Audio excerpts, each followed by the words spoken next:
স্বাগতম বন্ধুরা, আপনারা দেখছেন ইভান নিউজ 24। আজকে আমি পৌঁছে গেছি মাথাভাঙা 1 নং ব্লকের এসসি/এসটি ছেলের সভাপতি মহাশয়ের কাছে। কিছু গুরুত্বপূর্ণ প্রশ্ন রয়েছে। মানুষ এবং এসসিরা যারা রয়েছে, আপনি একজন এসসির সভাপতি, যারা বিশেষ করে হিন্দু রয়েছে তারা বিজেপি করে, এবং এবারে মোদি ভাবছে যে 400 পার করে সরকার গঠন করবে এবং বিভিন্ন যে আইনগুলো রয়েছে সংবিধান চেঞ্জ করে দেবে। এতে আপনি কি ভাবছেন এবং যারা এসসি রয়েছে তাদের কি মতামত রয়েছে আপনার? নমস্কার। যেটা বিজেপির স্বপ্ন সংবিধান চেঞ্জ করবেন এবং ভারতবর্ষের দলিত তফসিলি যারা মানুষ আছেন তারা ভুল করে বিজেপিকে ভোট দিয়েছেন।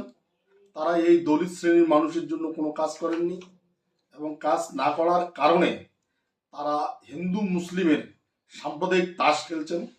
কিন্তু বিজেপির এই তাস অনেক অতীত হয়ে গেছে, মানুষ চালাকি বুঝতে পেরেছে এই সাম্প্রদায়িক তাস আর চলে না এবং এবারের নির্বাচনে তারা ধরাশায়ী হবেন এবং বিপুল বিপর্যয় হবেন।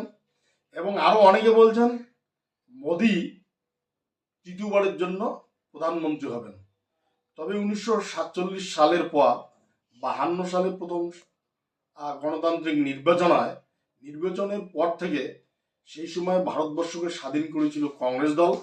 স্বাধীন করার পর ভারতবর্ষের এই জাতীয় কংগ্রেস দল পরপর নির্বাচনে প্রধানমন্ত্রী হতে পারেননি। তখন কংগ্রেস বিরোধী সে ধরনের কোনো শক্তিশালী দল ছিল না।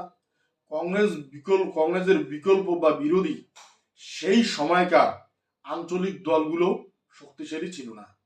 কিন্তু বর্তমানে বিজেপি যে আছে, বিজেপি সাধারণ মানুষের যেমন অন্ন, বাসস্থান এবং অর্থনৈতিক সমৃদ্ধির জন্য দলিত গরিব মেহনতি মানুষের তেমন কিছু কাজ করেননি। বাসস্থান এবং অর্থনৈতিক সমৃদ্ধির জন্য দলিত গরিব মেহনতি মানুষের তেমন কিছু কাজ করেননি। তাই এবারের নির্বাচনে বিজেপির প্রতিপক্ষ শক্তি হিসেবে যেমন কংগ্রেস এবং সারা ভারতবর্ষে বহু আঞ্চলিক দল ক্ষমতায় রয়েছেন যারা কট্টর বিজেপি বিরোধী। তাই সেই হিসেবে যেহেতু কোনো রাজনৈতিক দল পরপর 3বার জিতে ক্ষমতায় তৃতীয়বারের জন্য প্রধানমন্ত্রী হতে পারেননি, বিজেপির মতো একটা সাম্প্রদায়িক দল ভারতবর্ষের গদিতে, ভারতবর্ষের প্রধানমন্ত্রীর চেয়ারে তৃতীয়বারের জন্য প্রধানমন্ত্রী হতে পারবেন না। এটা ভারতবর্ষের চেয়ারে তৃতীয়বারের জন্য প্রধানমন্ত্রী হতে পারবেন না, এটা ভারতবর্ষের গণতান্ত্রিক নির্বাচন ব্যবস্থাই বলছে। এবারে যে 405 সিট, এটা কতটা পাওয়া সম্ভব বিজেপির পক্ষে? আপনি কি মনে করছেন? যদি বিজেপি 405 যদি পাই, তাহলে বিজেপি সেই অটল বিহারী বাজপেয়ীর আমল থেকে তারা এনডিএ মিলিজুলি জোট সরকার করে তারা চেয়ারে বসতো না। যেহেতু সারা ভারতবর্ষে প্রত্যেকটা রাজ্যে বিজেপির তেমন সংগঠন নেই, তাই তারা মিলিজুলি সরকার গঠন করছে এবং তাদের সরকারটির নাম জোট সরকার, এনডিএ সরকার।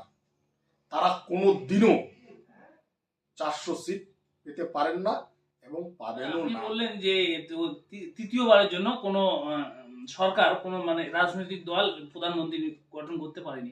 এবারে যদি ধরুন বিজেপি পাচ্ছে না প্রধানমন্ত্রী গঠন করতে, কিন্তু বিরোধী হিসাবে কাকে আপনি প্রধানমন্ত্রীর মুখ হিসাবে দেখছেন? কংগ্রেসের সাথে যারা সহযোগী দল আছেন ইন্ডিয়া জোটের বিজেপি বিরোধী, তারাই অবিজেপি সরকার গঠন করবেন এবং অবিজেপি সরকার যদি গঠন হয় তাহলে সেক্ষেত্রে অতীতে যেমন জ্যোতি বসুকে প্রধানমন্ত্রীর দায়িত্ব নেওয়ার জন্য ডাক এসেছিল, এবারও হয়তো বিজেপির কঠোর বিরোধী সেই মুখ মমতা বন্দ্যোপাধ্যায়ের ডাক আসার সম্ভাবনা। কতটা যোগ্য মনে করছেন মমতা বন্দ্যোপাধ্যায়কে? রাজ্যে একরকম প্রশাসন, স্টেটে একরকম প্রশাসন, সেই প্রশাসন কি সামলাতে পারবেন, কি মনে করছেন? রাজনীতিতে যারা মুখ্যমন্ত্রী হিসেবে সফল হন তারা কেন্দ্রের প্রধানমন্ত্রী হিসেবেও সফল হতে পারেন। যেমন অনেক ব্যক্তিত্ব মুখ্যমন্ত্রী থেকে প্রধানমন্ত্রী হয়েছেন, যেমন এস ডি দেবগুড়া, আরও অনেক এরকম আছেন। বা মুখ্যমন্ত্রী থেকে প্রধানমন্ত্রীর দায়িত্ব সামলেছেন, সেক্ষেত্রে এটা কোনো অসুবিধা হওয়ার কথা নয়। কারণ মমতা বন্দ্যোপাধ্যায়কে ইন্ডিয়া জোটের একটা মুখ, বা যদি যে কেউ প্রধানমন্ত্রী যদি হয় বিজেপি গভর্নমেন্টের, সেখানে মূল চালিকা শক্তি হিসেবে যেমন আমাদের পশ্চিমবাংলার নেত্রী মমতা বন্দ্যোপাধ্যায় থাকবেন, এবং তিনি এই ইন্ডিয়া জোটের বিজেপি সরকারের প্রধানমন্ত্রীত্বের একটা মুখ্য মুখ হিসেবেও। এখানে কিন্তু আপনার সভাপতি মহাশয়ের নিজস্ব বক্তব্য শুনতে পারলেন। এবার এখানে কিন্তু দাবি করলেন মুখ্যমন্ত্রী অর্থাৎ প্রধানমন্ত্রী, আমাদের যে মুখ্যমন্ত্রী মমতা বন্দ্যোপাধ্যায় রয়েছে, তিনি কিন্তু আগামী দিনে যদি বিজেপির বিপক্ষে কোনো প্রধানমন্ত্রী হন, তো আমাদের মুখ্যমন্ত্রী মমতা বন্দ্যোপাধ্যায় হচ্ছেন। আজকের প্রোগ্রামটি আমরা এখানে শেষ করলাম। আপনাদের মতামত কমেন্ট বক্সে লিখবেন, প্রচুর পরিমাণে ভিডিওটি শেয়ার করবেন। ভালো থাকবেন, নমস্কার।